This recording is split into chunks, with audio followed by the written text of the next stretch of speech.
me get my voice limbered up. Me. La la la la la La, la. la, la, la. Oh my Hey, God. everybody. Speaking of that, la la la Yeah. la la. So my child who takes voice lessons was Yeah. in the kitchen and she was doing some like aria, sort of like opera, la la Yeah. la la la la la, whatever. Yeah. And we started a new show this week, Rivals, right? Which I think is on Hulu. Okay. And no joke, she's in the kitchen singing this like operatic style aria or whatever. And I'm like, oh my gosh, could you stop? I'm going to turn on the television. And then I press play on Rivals. And what is the freaking theme song? Almost identical to what she was. And we died laughing. It was so funny. Okay, so when your children, and I can speak from this because I raised 5 that all went through this.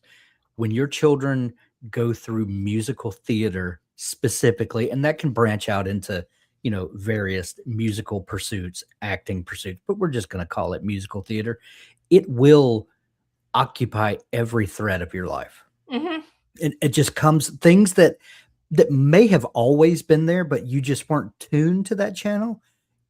All of a sudden you will just sit in your car one day with the car turned off, no radio, and you'll just enjoy the silence. Trust me. If you're not there already, you will be. Trust. Oh yeah. Yeah. Oh yeah. But yeah, I can remember sitting in the car and the kids being outside and being like, Dad, are you getting out? And I'm like, no. Give me a moment. Dad's having a minute. So I can't tell you how many times I've turned to Sean and said, I can't believe I used to have lunch duty in a cafeteria full of teenagers and be able to walk away whole when now I'm just constantly overstimulated from children. Just like constantly. Just two. Oh, everybody. Welcome to Fireside Chat. Yeah. Hey, everybody. Hello, sassy Coven Heart. Hey, David. Redhead Writer, Rachel. Bernadette's here. Christina's here. What's happening, everybody? Tell me something good this Monday. Stephen, hi. I need some good news today. Tell me something that has worked in your favor. Tell me that your book is just exploding out of your mind and onto the page. Tell me something good. Mine is, I'm so stoked. I keep saying to Sean, and it's really funny because, a lot of people who are here joining us in the chat, you've been here for many of our sprints, and there are some amongst us who shall remain unnamed, Doug, who will sprint for 20 minutes and break 1,000 words, right? And that is not me. That has never been me. I don't write that fast. I'm a slow reader. I'm a slow writer. And years ago, when I first started writing my first book with Author Accelerator, I remember every 2 weeks, I had a 20-page assignment that I turned in to my book coach, right? And it would take me the full 14 days to write those 20 pages.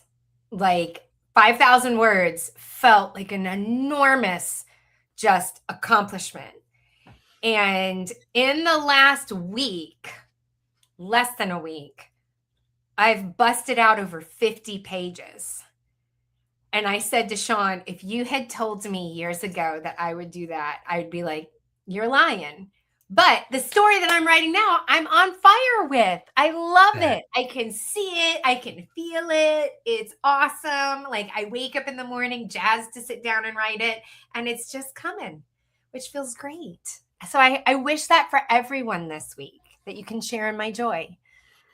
And I'm seeing all kind of good news in the chat. And thank you for sharing all of it. Bernadette got a bunch of words written today. I know. The Redhead Writer. I hit 109,556 words. Boom. Amazing. Amazing work. I'm so proud of all of you. beta readers. That was awesome. I love, yeah, going to the community Love and it. finding beta readers. Perfect. Shannon's almost done with the character section of her Love story it. Bible. I love a good story Bible. Love Um, it. yeah, nice. Oh, and David's writing a whodunit mystery. Did you see him post about that in the community, Hank? He tagged you. Yes, and I told him that I was, and he first started talking about that in. I didn't read it in the community, but he started talking about it in sprints last week. Last week, um, and I told him I was so on fire for that book. I wanted to read it right then. His premise was just amazing, Yeah. stunning, and I was so into it. I can't wait to read that book. I will buy the first copy if you let me know it's on sale. You got to get in line behind Bill. He said the same thing. Well, Totally in. Looks like oh, Ella says, almost done working on Act 1 of my draft 2. So fantastic. Sassy's fast drafting a novella for an okay. email magnet. That gets the Doug Love it. approval, doesn't it? Feel like that's a him thing. Love it. Love Yeah. it. So So, we're going to talk today about how to start a story. Now we talked a few weeks ago about kind of the building blocks of story and what you need, but and how to start a story is probably not a great title. But what I mean by that is how when you're starting your story, what is going to hook your reader so that not only do they start your story, which is a huge hurdle, getting anyone to pick up your book. Anybody that says don't judge a book by its cover, blasphemy. Everybody judges books by their covers. That's how you get people to pick up your book. That's a completely separate conversation. But once you've enticed them to pick up your book, how do you keep them reading your book? And that's kind of what I want to focus on this time. So, um, and I have some questions, and I've not given Abby any inkling of what we're going to talk about today, other than she knows the title. And so this is kind of old school fireside chats where neither one of us come prepared, and we just kind of talk off the top of our head. But I'm prepared. Abby's just not. But not because Abby's unprofessional. I just didn't clue Abby in.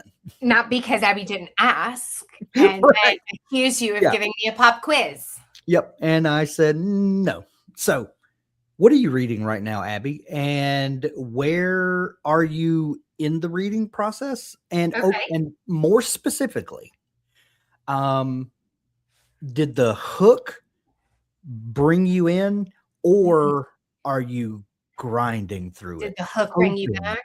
Yeah, Um, because I'll tell you what, there are books that from page one, I absolutely fell in love with the story, with and specifically the characters, and I have an anecdote about that in a minute.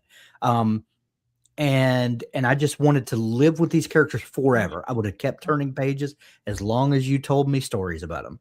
And then there are others that people have told me about, and I keep looking for that experience I've been told about, and I keep telling myself, just a couple more pages, surely it'll, catch fire then. And I just keep turning pages in anticipation of it, not in the realization of that anticipation. Does that make like sense? my 12th grade English teacher said you had to give a book 50 pages. This was her rule. You have to give a book 50 pages before you decide to put it down, which is the opposite of what every writer has ever been told, which is a reader's not going to give you 50 pages and hang in there if Yeah. you're bored. Now, I have to say, I picked up 2 books at the same time. So I love this question. So I recently found 2 comps for the Okay. new story that I'm writing, and Okay. I picked them both up. The first one was called, I feel bad. I'm not going to disparage this book in any way. It's just not for me. Okay. So I picked up one called 12th Night. Now it's a YA rom-com, and it does have a Dungeons and Dragons spin. Okay. So the girl is sort of a Dungeons and Dragons kid, Geek. Yeah. right? Yep. And she's playing a role-playing game based off of the William Shakespeare play 12th Night with an N. This is 12th Night with a K, right? Okay. Okay. But the male love interest in this particular story is a football player. All of the names have been taken out of 12th Night. by the way, Shakespeare. So Duke Orsino is the football player, Yeah. right? The Yeah. entire first chapter is so mired in football language that I, one, couldn't follow it because I don't understand the footy football game. I don't know how it's played. I just know it's a bunch of boys that pile on top of a ball in the middle of the field, and then something happens, and I don't know. I don't And understand. everybody's trying to run 10 yards for some reason. I don't understand any of it. Okay. I'm just there for the band at halftime. So that's the first piece. So I skipped part of chapter 1, you guys. I read as much as I could stomach. I'm like, I'm going to skip to chapter 1 or skip to the part with the girl. So I started reading the girl's part and it was okay. And then when it went back to the same ding dong football game for the third chapter that I had just skipped, I was like, I'm done. I'm not going to read a book that I don't even understand what is happening in it. Now, yeah, that's a big ask. that's why I'm like, grain of salt, y'all, because if you understand football, you're not going to have that same problem as me. But I wasn't there to read about football. I was there to read about the teenage romance. Right. And I was not given what I was promised. And You see, was like, no, thank you. When you first described it to me, I thought that's an amazing premise. I love the premise. Uh-huh. Me too. But it sounds to me like the execution of that premise left a little lacking. And that advice that you said that like a literature teacher told you that you need to give a book 50 pages, that's such a literature teacher response to usually to a classroom full of kids that are having to read Anna Karenina and are just like, I'm out, and you're like, no, we're going to have a test on this. Give it 50 pages. Like, okay, but that's not reality. And we have more books published now than ever in history. And of course we do, because every year adds to the volume of books that have been published naturally. But I think more books are being published per month probably than entire years in the past, maybe even decades in the past.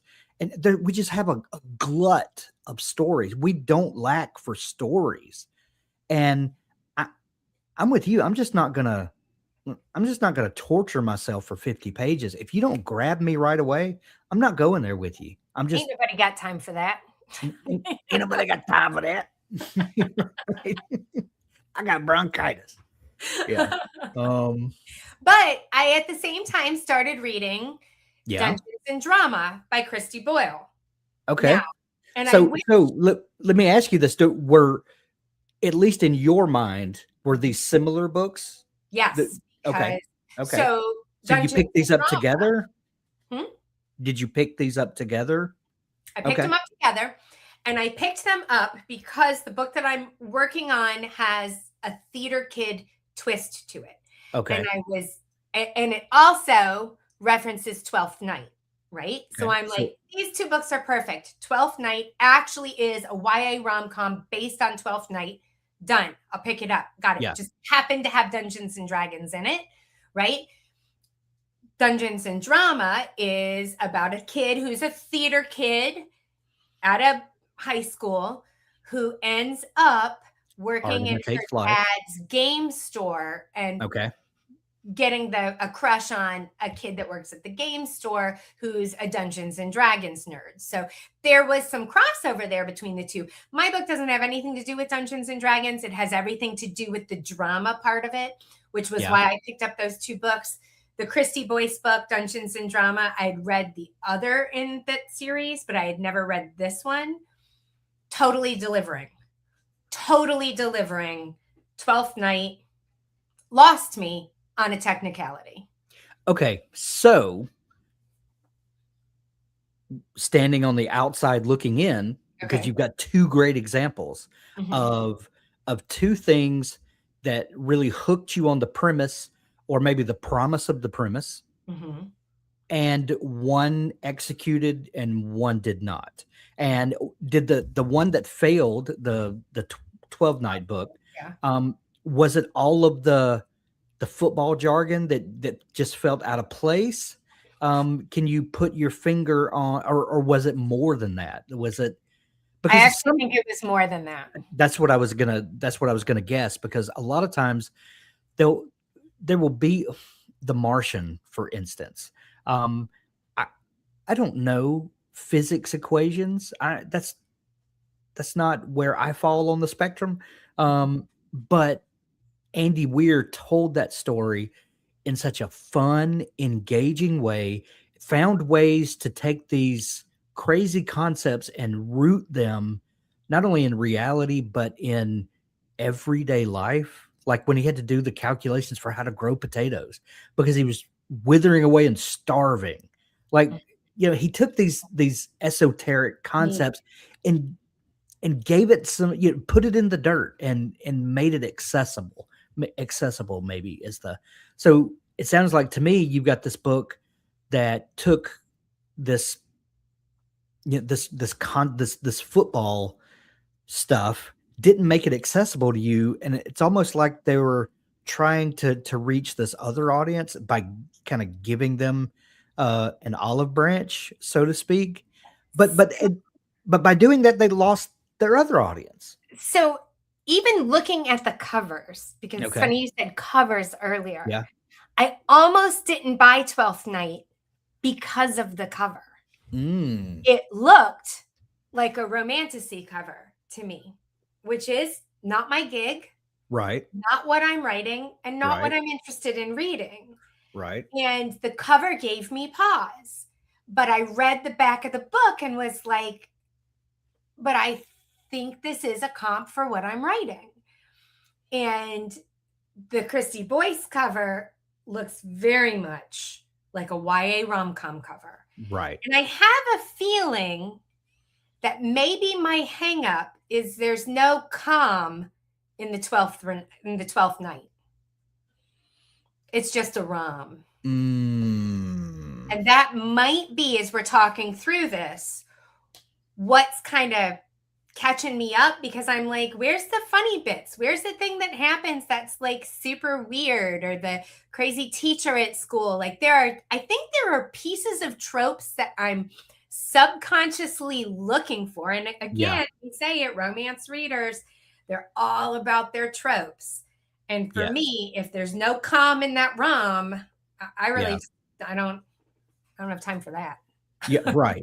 Right. And this goes, and I feel like we've gone a little afield of our original topic, but this is super important because these are things that we need to think about and talk about, especially for indie authors, because were both of these traditionally published books?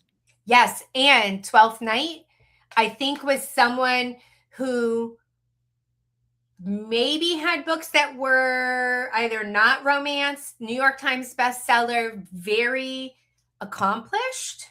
Okay. But I was button hooked into thinking it was something that it wasn't. Right. And that's Right. what I think you're ultimately like. And especially in the indie world where you are ultimately in control of your entire package, your packaging of the book, the sales copy, the cover image, all the way you market it, all of that. Not just the book itself and how well you executed the book, but if this is perfect example of if you have written a YA,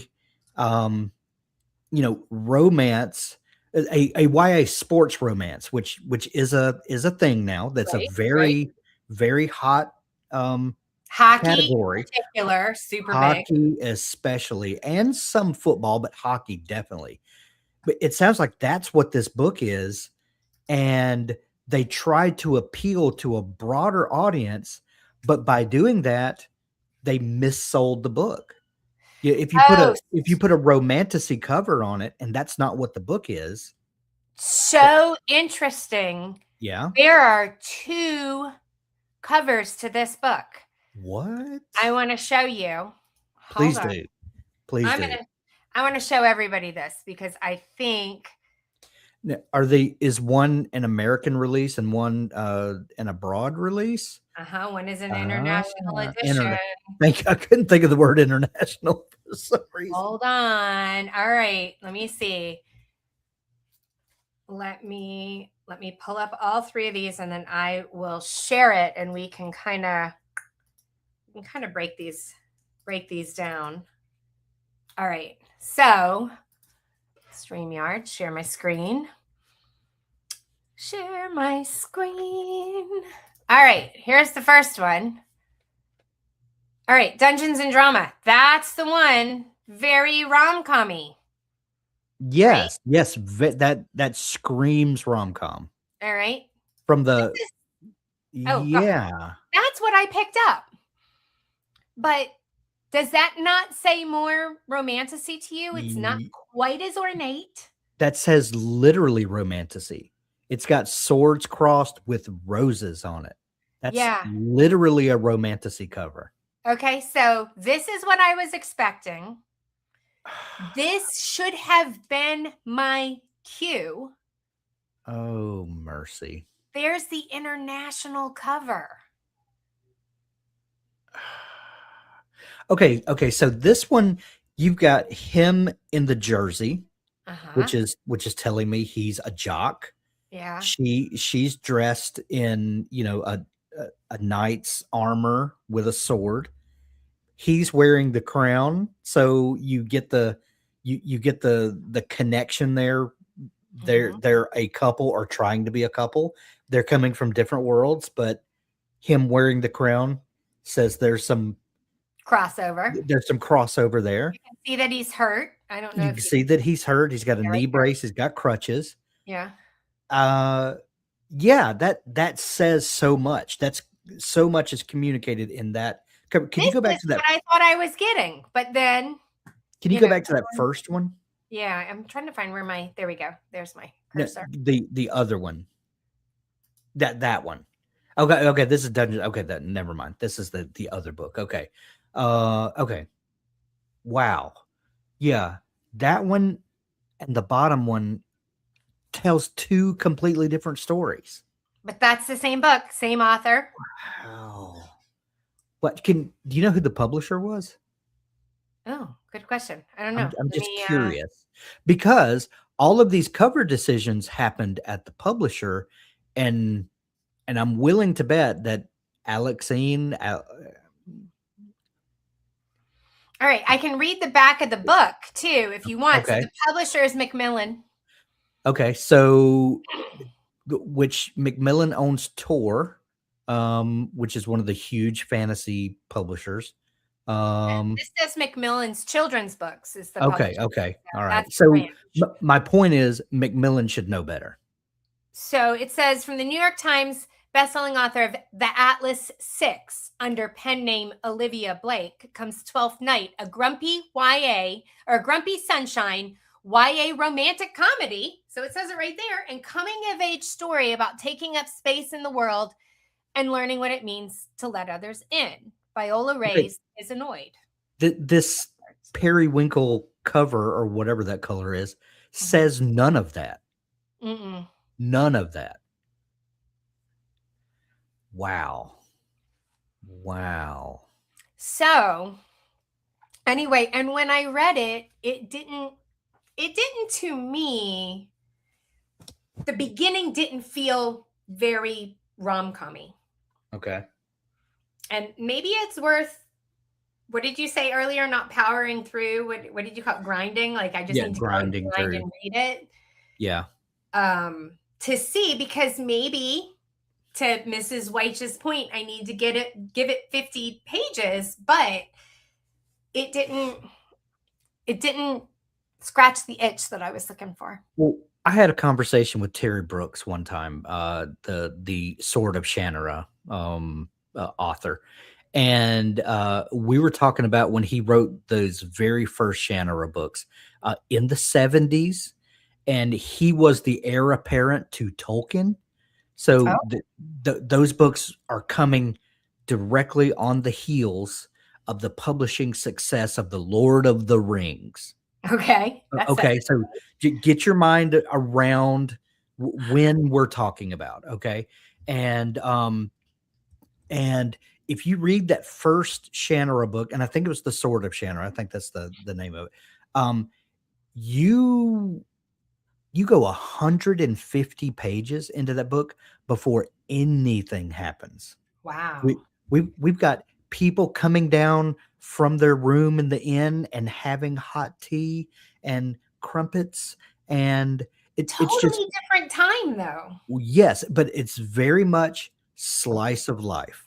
Okay. You're getting a picture of what these characters' normal life is like. Now, of course, if you know fantasy, you're going to take the normal life and you're going to throw a monkey wrench into it. Somehow that's kind of the setup for a lot of fantasy novels. Um, so in the 70s, that is perfectly acceptable. People understand what they're getting when they buy the book. They know they're going to invest some time in this new world. They're going to learn the intricacies. They're going to learn what normal life is like so that when you turn it upside down, it means something. Hmm. Okay, today that doesn't happen, and it may be because we have that there's probably so many reasons, and you and I have talked about kind of the attention span and how that's whittled away, and thanks SpongeBob, and TikTok and all of that. So nowadays we need to drop people directly into the story, give them something they can hold on to, and then we can go back and we can kind of tease out the backstory. You know what? You're saying something here that all of Okay. a sudden it connected a piece in my brain with this 12th night.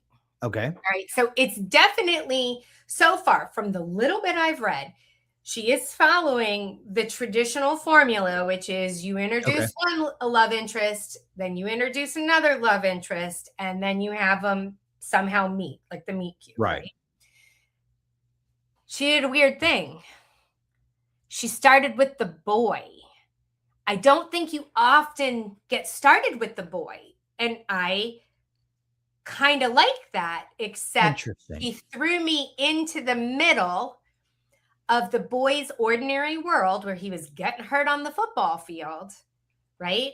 And I just didn't know squat about football. I wonder if I had picked up that book and started with the girl, which the way she wrote the Dungeons and Dragons chapters, you don't need to know anything about Dungeons and Dragons to be Right. able to follow it. But I needed to know something about football to follow that. Yeah, I and wonder if it had been switched if I had felt differently. if you would have had the cover with the injured football player on the cover, at least it would have been in your mind that okay, I'm expecting I to got to to get past I that. got to get past that. There's going to be a character here. I really don't understand his background and the world he's coming from, but there's the promise of this world crossover, and it might be what was the trope you mentioned, grumpy sunshine, or Sunshine. yeah. Yep. And so And I'm going to be honest, I don't know which one of them is supposed to be Sunshine because they both read Grumpy. They both read Grumpy. so so many promises made that were not delivered upon, and some of those promises were the poor cover that you were sold. Mhm. That cover you showed me, that how would I know there's a football player, and that half of the storyline is going to involve me deciphering what's going on the field? And I showed the cover to Beatrix, my Yeah. daughter, who Yeah. loves high fantasy, by the way. Okay. And she went, "Ooh, I'll take that one if you don't want to read it, Mom." And she took it. And I thought, she's going to be disappointed. Yeah. Yeah. Did you hear screaming from the other room? Mom, I what don't you think give she's me? gotten to it yet, but she loves Shakespeare. Okay. She loves high fantasy. I'm like, this kid is, she's destined for disappointment, though. Yeah. Yeah. So you didn't know that's where this conversation was going to I go? did not. Did not. And this is why I love Fireside Chat so much, is because it's less scripted and the important things float to the surface. So what But are you reading? okay, I'm reading a new book by Liv Constantine called Promise Me Never. And Liv is a pair of sisters, Valerie and Lynn. Constantine was their maiden names. They're both married and with different last names, but they write together as Liv Constantine. Oh, I remember you And talking about them. Yeah, yeah, yeah, yeah. they're huge fans. There's have gotten to become friends with them over the years. We've done lots of podcasts together, but they write psychological thrillers, um, mostly with. Now that I think about it, all of them with female protagonists. But um, they have a way of um, creating these characters that you think are one way, and that they have a way of making these stories where you have a villain and a not villain. And then halfway through the book you realize that everything you believed is not what you believe. So uh Nice twist. yeah, the twist is just delicious twist. Mhm. Just things that stories that feel like this isn't real reading because this is too much fun. Mhm. But so I went into this book already knowing that I trusted them because they've told me many stories before and I trust the way they tell stories. But there's something that happens on literally on page one. And I don't want to spoil it because the book doesn't come out until August, and Oh, I you got a just need to pre-release copy of it. ah. But it's delicious. It's just literally on page one. Literally on page one. So when I read probably like the third paragraph, I read something like, "Oh, I'm here for this. I will stay 800 pages for this for the thing they promised literally on page one. I would stay to page 800 for How that. did they do it? They um I've been trying to think of how to condense this to they you get a bit of slice of life in the first couple of paragraphs, just normal things are happening in a suburban home, and you just get this flash of evil. And I'll just say that just a glimpse that just pierces through for an instant. I mean, just for an instant, but it's just enough that that the world you've created in your mind is not what it seems. Yeah. And I'll just kind of leave it at that. But it's just this well placed moment of insanity that just pops in and pops right back out, and you're just like, oh crap, what did I just read? And then it goes right back to normal. But it's just enough of a seed planted that you just know this is going to be a crazy ride. And It's I'm a real world thriller, right? So real we're world not thriller. talking Yeah, magic. Blah, blah. with Okay. real world thriller with people that act crazy. And Okay. I am here for that. Like I love I love fantasy, I love science fiction, I love mysteries, all that, but I am a sucker for real world stories where people just go off their rocker. I don't know what it is, but I will read them all day long. I just So they are delivering on the promise yes, of the right up book front. from page one. Literally page one. Okay. Literally page one. And and now and I'm not very deep into it. I just started it yesterday. So and the I'm expecting the first 2 or 3 chapters to just start building on that normal life, Mhm. and to just let me learn to love these characters, or at least be friends with these characters. Do you think they're going to hint the crazy? I think they will, but I think it was enough of a dramatic hint on page one that Right. they don't that's going to stick in my mind. Like I can read 2 or 3 more chapters of Carpool, and I'm you mad know that this doesn't come out until August. And it's August. not my jam, but I want to read page one to see what you had up with it. I'll send you a copy of page one. Okay. Yeah. Okay. Um, so yeah, that was like, but then I have bookshelves of books that I read a chapter and a half, and I just put it back on the shelf. And I More books than not for me. Yeah, and I have a couple of stacks on my shelf, and one, I have, where one of my daughters reads this genre, and then, my daughter-in-law reads this genre, and one of my other daughters reads this one, and my 2 sons read other stuff, and I just stack books up, and I said, "When the kids come by, I'm just gonna load them up with books," Yeah. because I just, this was not for me.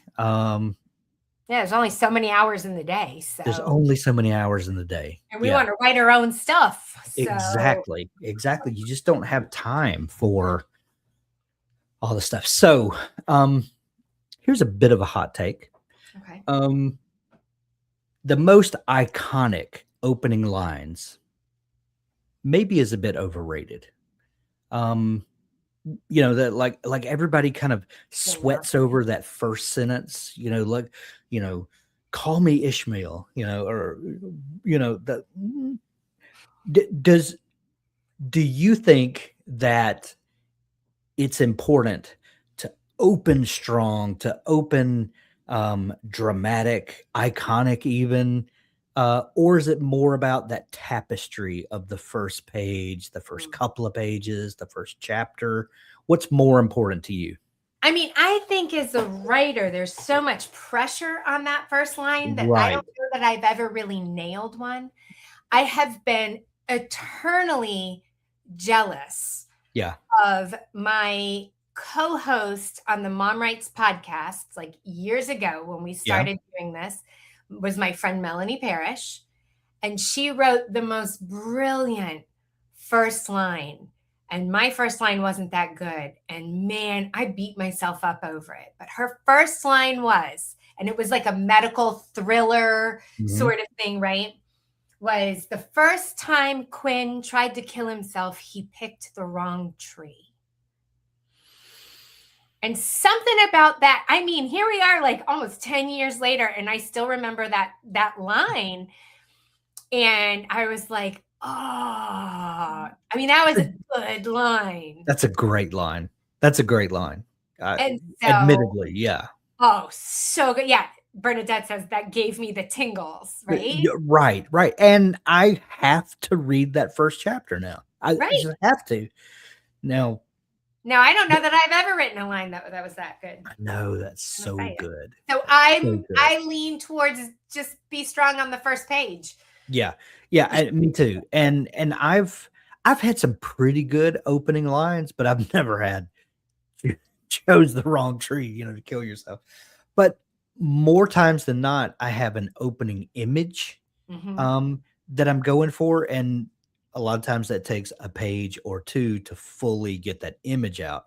Um, I say if you have an iconic first line, obviously that's pretty great. What Now I'm like, what's my first line in my work in progress the right now? first line of The Invisible Life of Addie LaRue is, "Never pray to the gods who answer after dark."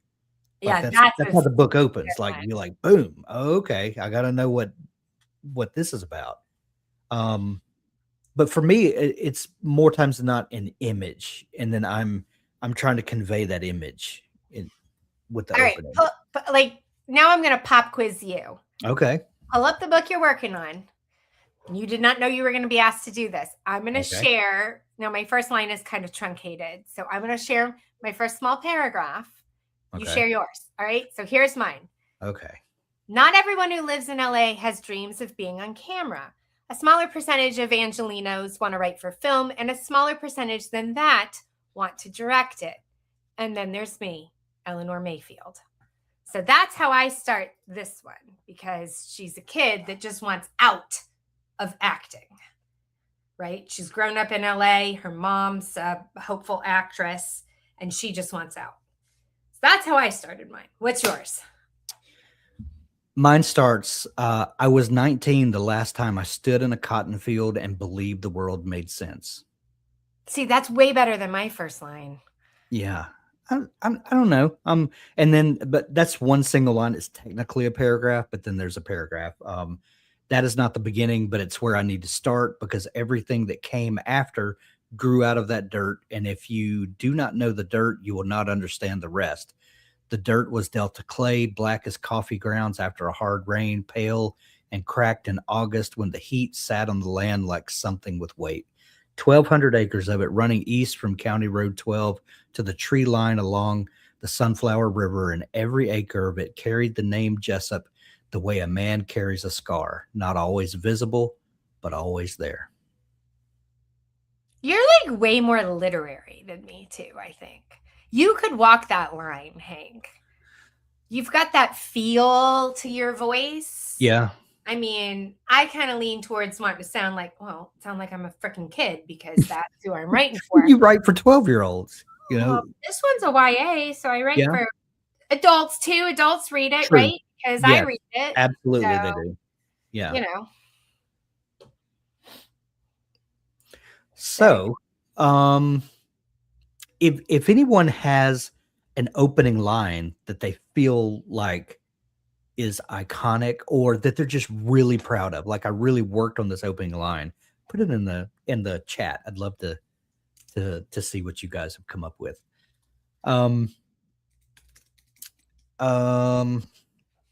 Do you agree? And we touched on this already a little bit, but do you agree with the adage of starting in the middle of the action?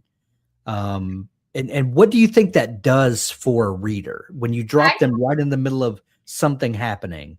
I think we need to clarify, though. Now, this is one of those, and I know you've heard this story before because we've talked about it at cohorts. That's a great line, by the way. That is a great line. That's a really great line. Yep. The first time I heard that information about starting in media res, right? Yeah. Yeah. I totally misunderstood it. So I remember going to a conference where it's this one, even an experienced swimmer could drown. I know that's a good one too. I like that. Yeah. I totally misunderstood it because I went to a conference and the woman who was teaching about just this, how to open your book, said people often misunderstand that and they start in the middle of the action, but they don't give any context as to what is happening or why you should care about this character before you throw them into the action. And I was like, oh, that's everyone other than me. You know, I had that whole like, that's great advice for all of you fools. Right. I am different. I have written something that breaks that rule that everyone is going to love because I literally start in the middle of the action with a young girl chasing a full-grown man through the woods because he's stolen her library book and then suddenly he turns into a dog, right? I'm like, who's not going to keep reading that crazy story? Well, I'll tell you who. No one was going to keep reading that because first of all, it was freaking creepy. Why would some like young, like elementary, almost middle school girl chase a grown money sign man through the woods because he stole her book? I don't care if it was her favorite book. I'd be like, peace out. Take it up with the librarian later when you have to pay my fines. Right. It made no sense. That feels like it comes too close to one of my personal rules, and one of the anchor points of my personal manifesto is to avoid stories, movies, etc. with creepy kids. That feels like it's too close to creepy kids. You know, demon possessed kids, any of that, I'm out. You know. So I realized that you have to have that context enough that you understood. Like it wasn't that I had written a bad scene. Yeah. I mean, it read a little bit like puppets on a stage, but that's fixable. You onion in, you put in some meaning, you layer in what people are thinking, you do all the things. I could have worked with that scene. that wasn't the start of my book. I needed to back up Mhm. enough to give context, and it would still be in the middle of the action. It was like Right. you don't have to open the book and someone is running. Like Right. that's what I thought it was. I had to open the book and someone had to be running. Right. And so there must be action.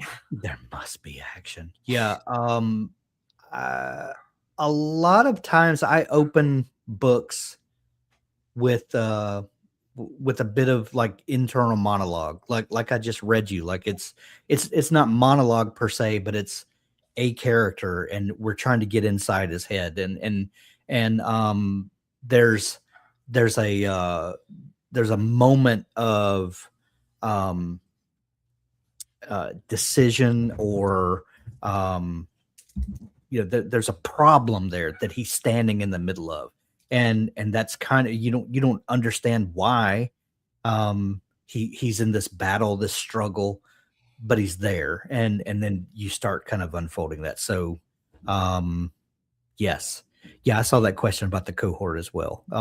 Yes, we're in talks now, and by in talks, we mean, yes, we're doing one, but we're getting all the details worked out. Also, Hank, not to drop this on you live on YouTube in front of everyone, but I'm like 99% sure I'm going to be pitching a book this fall. So I could do it along with everyone Ooh.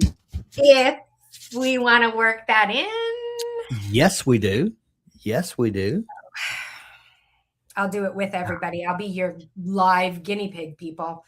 You can, I will Right. read all the rejections to you. I have no shame, none Love it. whatsoever. So, We got I'm gonna pop up a couple folks' sentences. David says, "It wasn't the rattling of the chains attached to his wrist that woke him.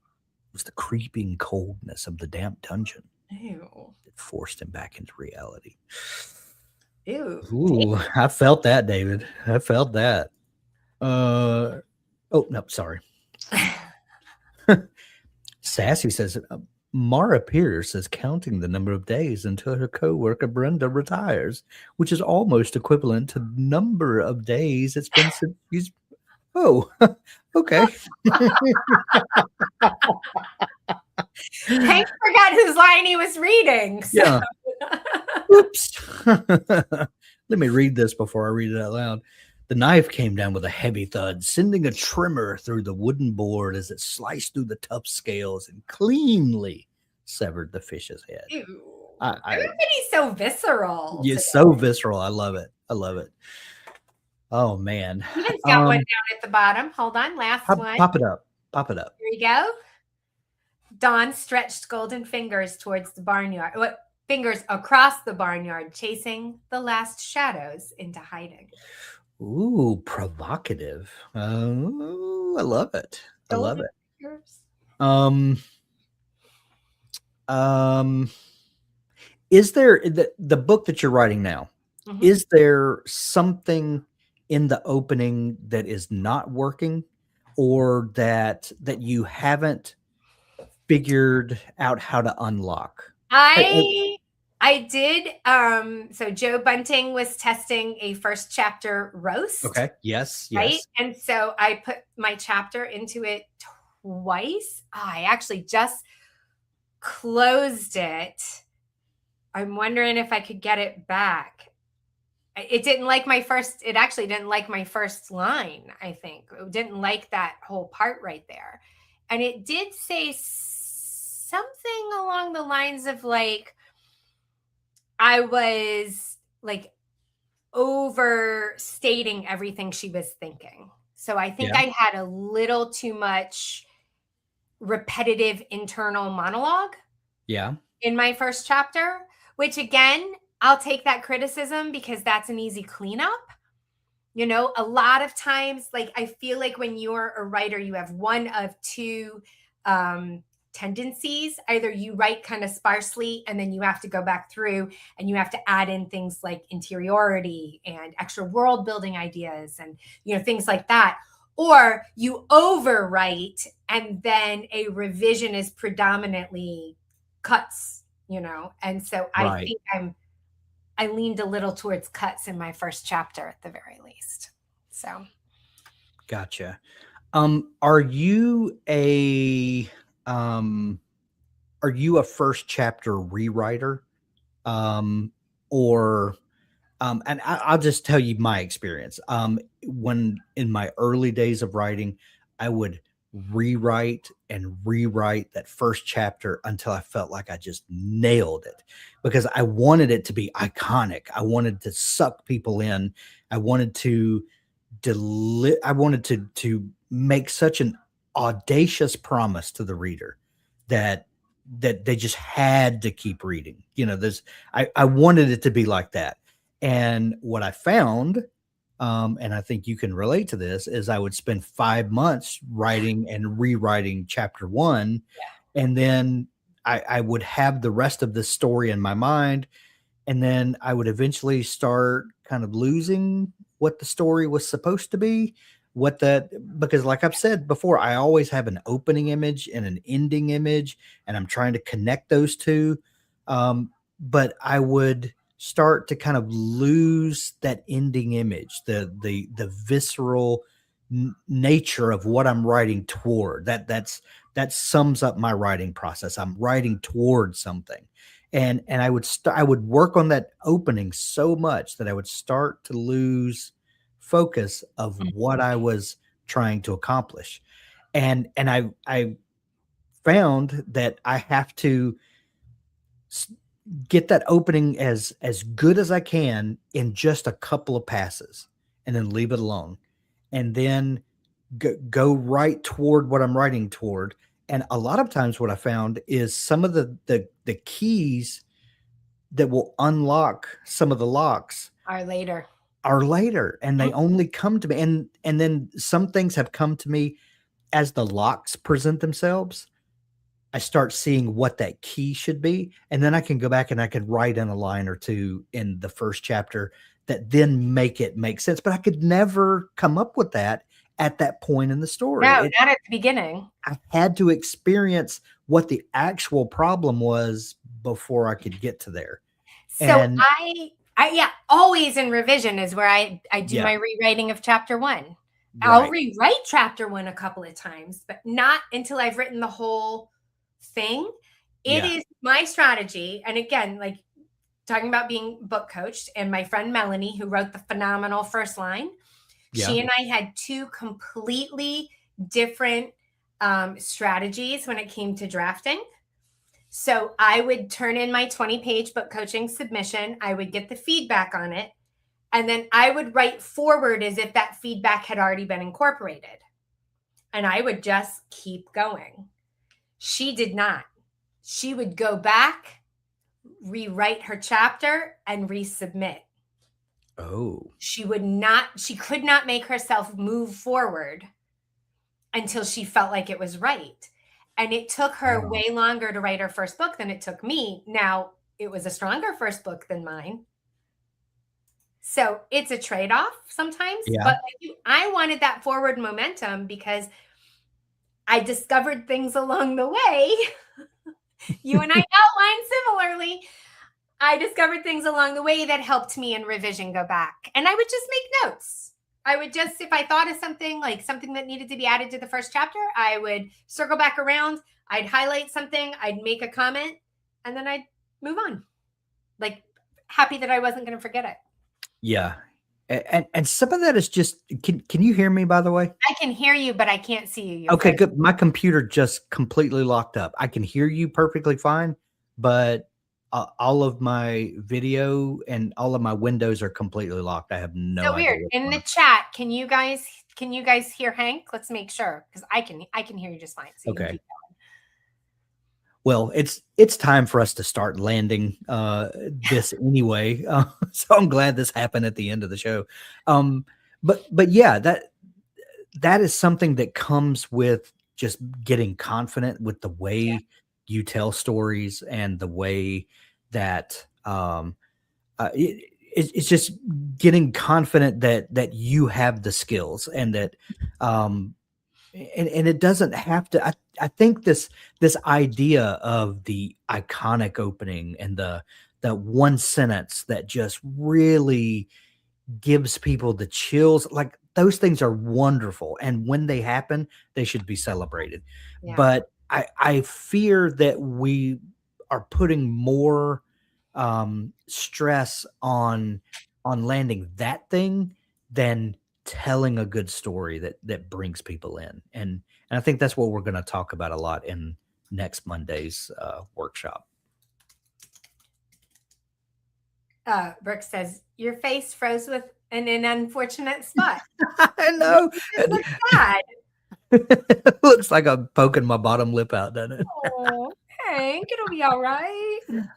I'm actually laughing right now, and I have a huge smile on my face, but anyway, well, I think, we should probably end on that note.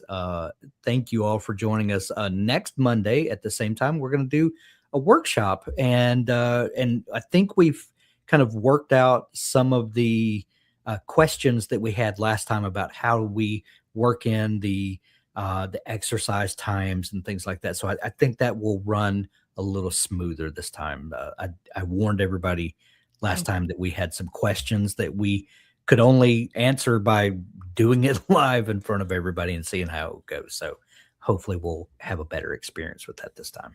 Yeah, so we'll see everybody on Monday. Monday, join me tomorrow for writing sprints at W at 11:30 Central, 12:30 Eastern.